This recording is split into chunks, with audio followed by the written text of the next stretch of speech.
wabarakatuh. Perkenalkan, nama saya Satria Restu Dwi Laksana, NIM A1121210232. Di sini saya membuat video guna untuk melengkapi tugas UTS dari Bu Yudit Hukum Kebagian.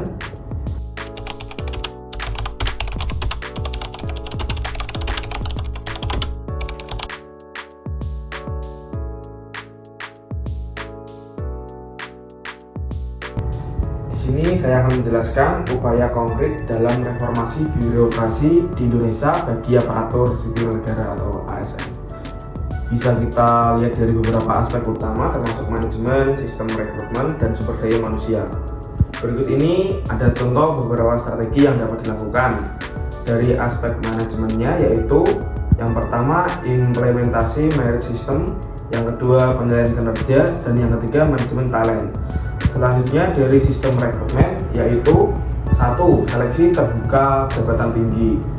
Yang kedua netralitas ASN dari sumber daya manusia. Yang pertama kompetensi ASN, yang kedua jaminan sosial. Untuk yang nomor 2A, menurut pendapat saya, urgensi, core value, kode etik, dan kode perilaku ASN sangatlah penting dalam menjaga konsistensi pelaksanaan tugas dan fungsi sebagai aparatur sipil negara. Sedikit saya jelaskan. Untuk agensi core value ASN adalah nilai-nilai dasar yang harus dimiliki oleh seluruh ASN. Core values ASN berakhlak terdiri dari berorientasi pelayanan, akuntabel, kompeten, harmonis, loyal, aditif, dan kolaboratif. Selanjutnya agensi kode etik dan kode perilaku ASN.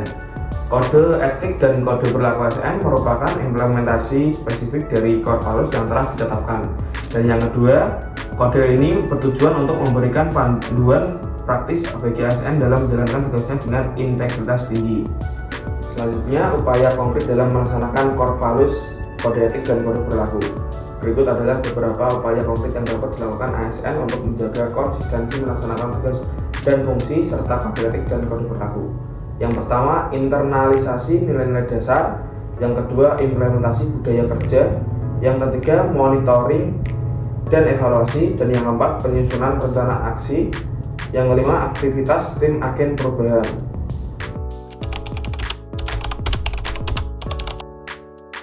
Untuk yang nomor 2B, menurut saya bentuk sanksi yang paling efektif bagi ASN yang melanggar kode etik adalah kombinasi sanksi moral dan disiplin. Sanksi moral seperti pernyataan tertutup atau terbuka dapat memberikan efek jera tanpa merusak reputasi secara drastis. Sementara itu, sanksi disiplin yang lebih berat termasuk pemberhentian tidak hormat untuk pelanggaran serius seperti korupsi, menunjukkan ketegasan dalam penegakan etika. Dengan peringatan ini, ASN diharapkan dapat lebih menghargai kode etik dan perilaku yang diharapkan dalam jabatannya.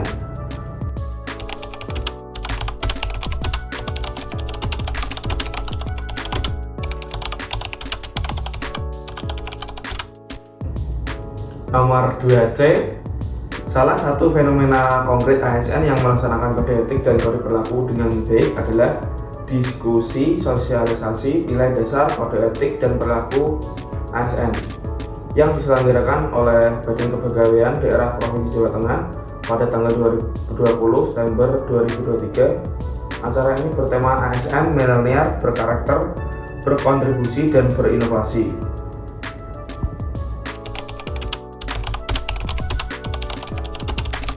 Untuk nomor 2D, berdasarkan poin C pada yang di atas, yaitu asasnya adalah profesionalitas yang mengutamakan keahlian yang berlandaskan kode etik dan ketentuan peraturan perundang-undangan.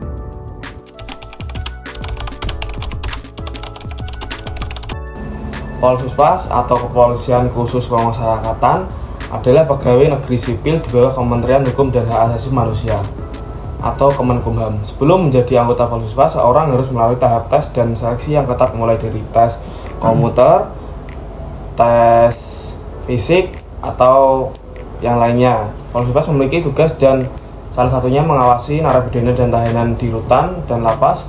Polsuspas dalam melaksanakan tugasnya umumnya dilengkapi alat strom, pentungan, dan senjata api. Untuk uraian jabatan terbaru menurut Undang-Undang Peraturan Menteri Hukum dan Hak Asasi Manusia Republik Indonesia Nomor M.HH/66.KP.04.04 Tahun 2009 tentang pedoman administrasi pelaksanaan kenaikan pangkat pegawai negeri sipil di lingkungan Departemen Hukum dan Hak Asasi Manusia Republik Indonesia. Untuk urutan pangkatnya bisa kita lihat.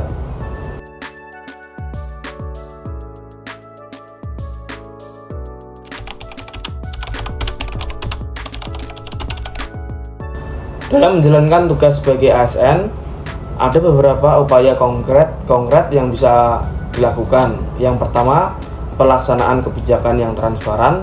Yang kedua, pelayanan publik yang responsif. Yang ketiga, program pemberdayaan masyarakat. Yang keempat, membangun jaringan komunikasi. Yang kelima, promosi nilai-nilai kebangsaan. Dan yang keenam, kolaborasi antar lembaga agar bekerja sama dengan instansi lain. Melalui langkah-langkah tersebut, ASN dapat berperan aktif sebagai pelaksana kebijakan, pelayan publik, serta perekat dan pemersatu bangsa. Ketika ada ASN yang melakukan kecurangan atau pelanggaran korupsi, kita mempunyai tindakan yang bisa seharusnya kita lakukan. Yang pertama, pelaporan. Laporkan tindakan tersebut kepada atasan. Yang kedua, pengumpulan bukti. Kumpulkan bukti yang relevan. Dukungkan pada proses hukum. Pastikan bahwa proses hukum diikuti dan didukung penyelidikan oleh pihak berwenang.